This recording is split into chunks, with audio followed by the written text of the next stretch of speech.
Jewelries.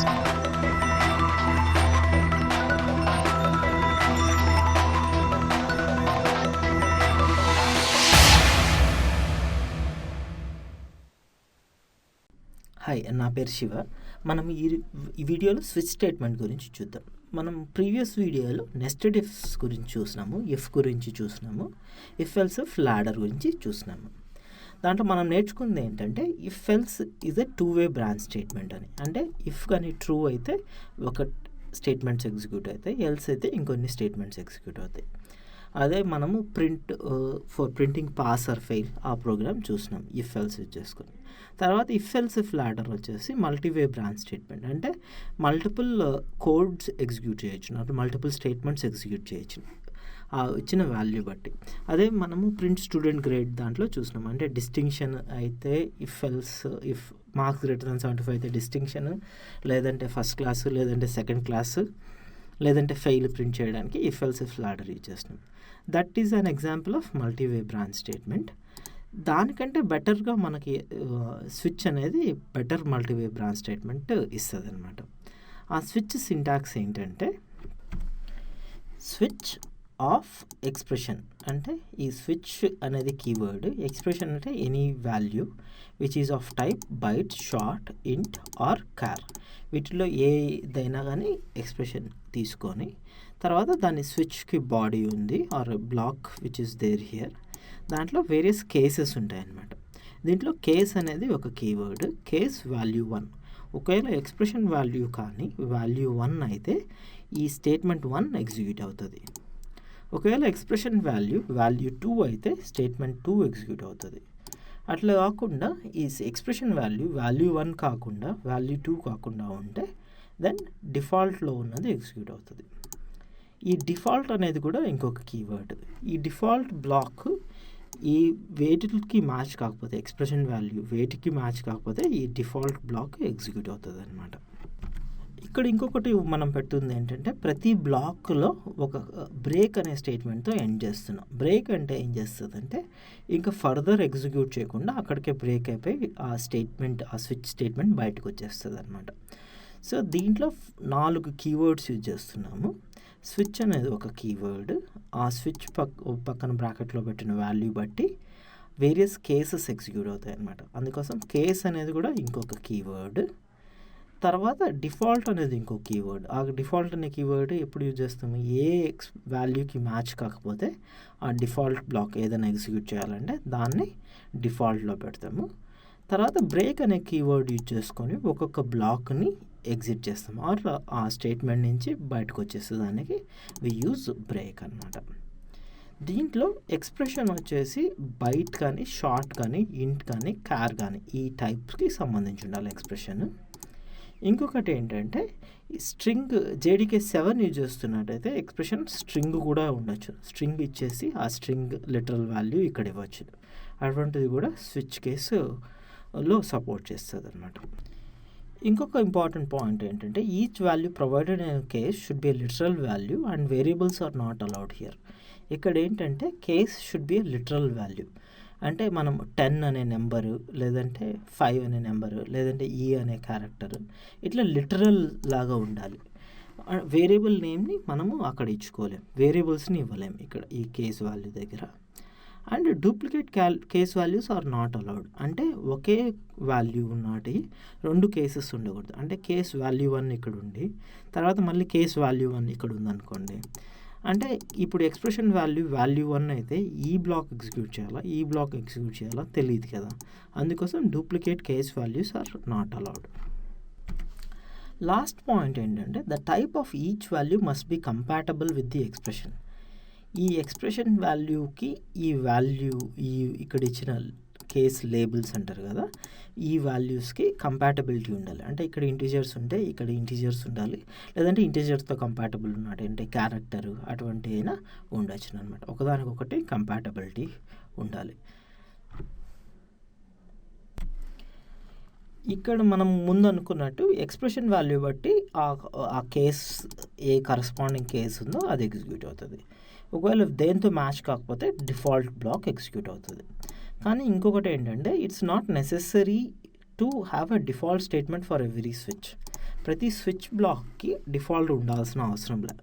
అంటే value expression value 1 అయితే ఇది ఎగ్జిక్యూట్ అవుతుంది, వాల్యూ 2 అయితే ఇది ఎగ్జిక్యూట్ అవుతుంది. ఒకవేళ ఈ డిఫాల్ట్ బ్లాక్ లేదనుకోండి, ఏం ఎగ్జిక్యూట్ చేయకుండా కామ్గా ఉంటుంది. సో ఈ డిఫాల్ట్ బ్లాక్ ఉన్నా లేకుండా కూడా స్విచ్ బ్లాక్ ఉండొచ్చు. ఇంకొక ఇంపార్టెంట్ పాయింట్ ఏంటంటే స్విచ్ స్టేట్మెంట్లో ఈ బ్రేక్ ప్రతి కేస్కి ఉండాల్సిన అవసరంలో, ఈ కేస్కి ఇక్కడ బ్రేక్ పెట్టినాం కదా, ఈ కేస్కి ఇక్కడ బ్రేక్ పెట్టినాం. సో అట్లా ప్రతి కేస్కి ఈ బ్రేక్ కీవర్డ్ యూజ్ చేసుకొని స్టేట్మెంట్ నుంచి బ్రేక్ చేయాల్సిన అవసరం లేదు. ఒకవేళ ఈ బ్రేక్ లేకపోతే ఏమవుతుందంటే నెక్స్ట్ కేసులో ఉన్న స్టేట్మెంట్ ఎగ్జిక్యూట్ అవుతుంది. అంటే వాల్యూ 1 అయింది అనుకోండి ఎక్స్ప్రెషన్ వాల్యూ, ఈ బ్రేక్ లేకపోతే వాల్యూ 1 ఇక్కడ స్టార్ట్ అయిపోతుంది. సిన్స్ బ్రేక్ లేదు కాబట్టి ఈ స్టేట్మెంట్ 2 కూడా ఎగ్జిక్యూట్ అవుతుంది. తర్వాత బ్రేక్ వస్తే దాని నుంచి ఎగ్జిక్యూట్ అవుతుంది అనమాట. సో ఆ బ్రేక్ లేకుండా ఉంటే ఒక కేసు నుంచి ఇంకొక కేసుకి ఆటోమేటిక్గా అంటే దాని కింద ఉన్న కేసుకి ట్రాన్స్ఫర్ అయిపోతుంది. దీన్నే ఫాల్ త్రూ అని కూడా అంటారు. అంటే దాని నుంచి పై కేసు నుంచి కింది కేసుకి ఆటోమేటిక్గా ఫాల్ త్రూ అయితే దాన్ని ఫాల్ త్రూ అంటారు అనమాట.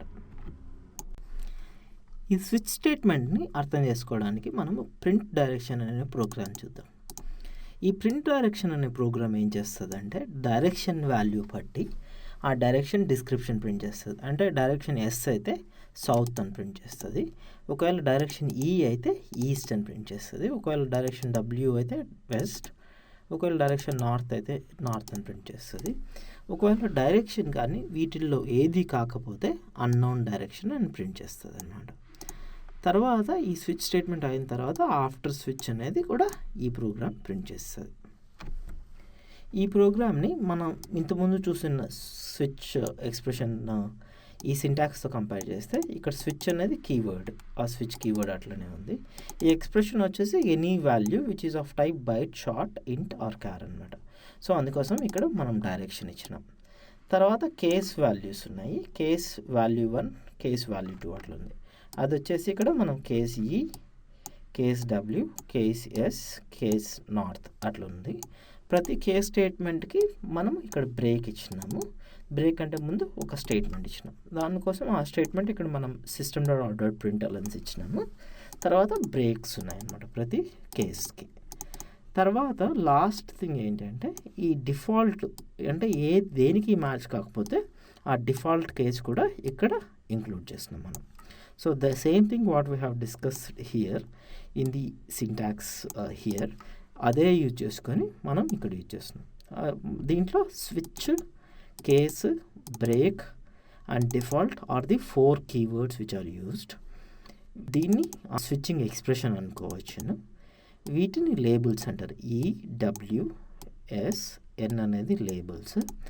వీటిని these are the actual statements which are getting executed depending upon the label. system.out.println వచ్చేసి యాక్చువల్ స్టేట్మెంట్స్. సో ఇది స్విచ్ కండిషన్ యూజ్ చేసుకొని డైరెక్షన్స్ ప్రింట్ చేయడం. ఇక్కడ మనం డైరెక్షన్ ఎస్ అన్నాం కాబట్టి కేస్ ఎస్ చూసుకొని సౌత్ ప్రింట్ చేసింది. తర్వాత స్విచ్ స్టేట్మెంట్ బయటకు వచ్చేసి ఆఫ్టర్ స్విచ్ అనేది ప్రింట్ చేస్తుంది. అదే మనకి ఇక్కడ వచ్చిన అవుట్పుట్. ఒకవేళ డైరెక్షన్ కానీ ఎన్ ఇచ్చినాం అనుకోండి, then it would have printed north, తర్వాత ఆఫ్టర్ స్విచ్ అని ప్రింట్ చేసేది. బికాజ్ డైరెక్షన్ ఎన్ అయితే కేస్ ఎన్కి వెళ్తుంది, నార్త్ ప్రింట్ చేస్తుంది. తర్వాత బ్రేక్ ఉంది కాబట్టి ఈ స్విచ్ స్టేట్మెంట్ బయటకు వచ్చేస్తుంది. తర్వాత ఆఫ్టర్ స్విచ్ అనేది ప్రింట్ చేస్తుంది. సో దట్ ఈస్ హౌ ఈ స్విచ్ స్టేట్మెంట్ వర్క్స్ అనమాట. దీన్ని ఏం చేస్తామంటే మనకి కొన్ని థింగ్స్ టు ట్రై ఉన్నాయి ఈ ప్రోగ్రామ్కి. దీన్ని మనం ట్రై ఇట్ ఎడిటర్లో ట్రై చేసి చూద్దాం. ఈ ట్రై ఇట్ ఎడిటర్లో ఏం చేద్దామంటే first thing remove default section and initialize direction to M అన్నది. సో అంటే ఏంటి, ఈ డిఫాల్ట్ సెక్షన్ ఉంది కదా అది డిలీట్ చేసేస్తాను. తర్వాత ఆ డైరెక్షన్ని ఎస్ కాకుండా ఎం చేస్తాం. ఎం అంటే దానికి వ్యాలిడ్ ఏం డైరెక్షన్ లేదు, ఎన్ నార్త్ కానీ ఈస్ట్ కానీ వెస్ట్ కానీ సౌత్ కానీ కాబట్టి it should just print after switch అనమాట. అది ట్రై చేద్దాం. So if I just compile it and run. So direction M కాబట్టి ఆఫ్టర్ స్విచ్ రావాలి. M is not matching any of the labels.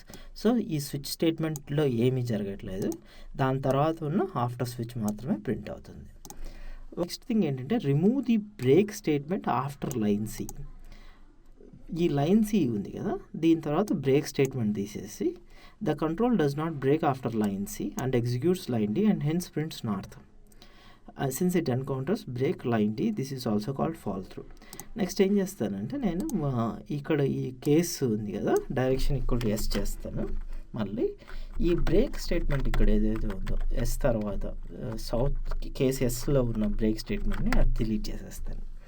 So ఇప్పుడు ఏంటి, డైరెక్షన్ ఈక్వల్ టు ఎస్ కాబట్టి it will match this cases వచ్చి south print చేస్తుంది. కాకపోతే దాని తర్వాత బ్రేక్ స్టేట్మెంట్ లేదు కాబట్టి it will just come down and print north. దాని తర్వాత బ్రేక్ ఉంది కాబట్టి then it will break out అనమాట. సో ఈ ప్రోగ్రామ్ మనకి when we run it should print south and north. ఎందువల్ల కేసు ఎస్ కాబట్టి సౌత్ ప్రింట్ అవుతుంది, బ్రేక్ లేదు కాబట్టి నార్త్ ప్రింట్ అవుతుంది. తర్వాత బయటకు వచ్చేసిన తర్వాత యాజ్ యూజువల్ ఆఫ్టర్ స్విచ్ కూడా ప్రింట్ చేయాలన్నమాట. That is what is happening here. Next try చేయాల్సింది ఏంటంటే ఈ కేసులో డూప్లికేట్ కేస్ వాల్యూస్ ఇచ్చి చూద్దాం. అంటే ఏంటి, ఇక్కడ డబ్ల్యూ ఉంది కదా, డబ్ల్యూ బదులు ఎస్ ఇద్దాం. అంటే ఎస్ అనేది 2 కేసెస్కి ఉంది. You have 2 cases for label S. ఇప్పుడు డైరెక్షన్ ఎస్ అయితే ఇక్కడికి వచ్చి వెస్టర్న్ ప్రింట్ చేయాలా, లేదంటే ఇక్కడికి ఇలా వెళ్ళి సౌత్ అండ్ నార్త్ ప్రింట్ చేయాలా, దానికి తెలియదు. So it will give us compilation error అనమాట. So if I just run it will give you compilation error saying duplicate case label. ఒకే లేబుల్ ఎస్ అనే లేబుల్ 2 చోట్ల యూజ్ చేస్తున్నాం కాబట్టి it will give me duplicate case label అనమాట. ఇంకొకటి try చేయొచ్చు ఏంటంటే ఇక్కడ ఈ డబ్ల్యూ వాపస్ పెట్టేస్తాను, whatever was there. Then ఈ కేస్ ఎస్ బదులు I will put ASCII code as 83. మనకి ఎస్కి ఆస్కీ కోడ్ 83 తెలుసు కాబట్టి ఎస్ తీసేసి 83 పెడతాను, ఇక్కడ పెట్టి రన్ చేస్తాను. So this is compatible with that guy కాబట్టి క్యారెక్టర్ ఇంటెజర్ 2 కంపాటబుల్ కాబట్టి as usual it is working. South north after switch అని వర్క్ చేస్తుంది అనమాట. ఇంకొక ఇంపార్టెంట్ పాయింట్ మనం తెలుసుకోవాల్సింది ఏంటంటే డిఫాల్ట్ బ్లాక్ అనేది లాస్ట్లోనే ఉండాల్సిన అవసరం లేదు, ఇక్కడ కూడా టాప్లో కూడా ఉండొచ్చు. If I could put default block here అనమాట. Default system dot out print unknown direction అని ఉన్నది కదా, అన్నోన్ డైరెక్షన్ అనేది ప్రింట్ చేస్తున్నాం ఒకవేళ దేంతో కావాలి. ఇంతకుముందు మనం ఫస్ట్ ప్రోగ్రాంలో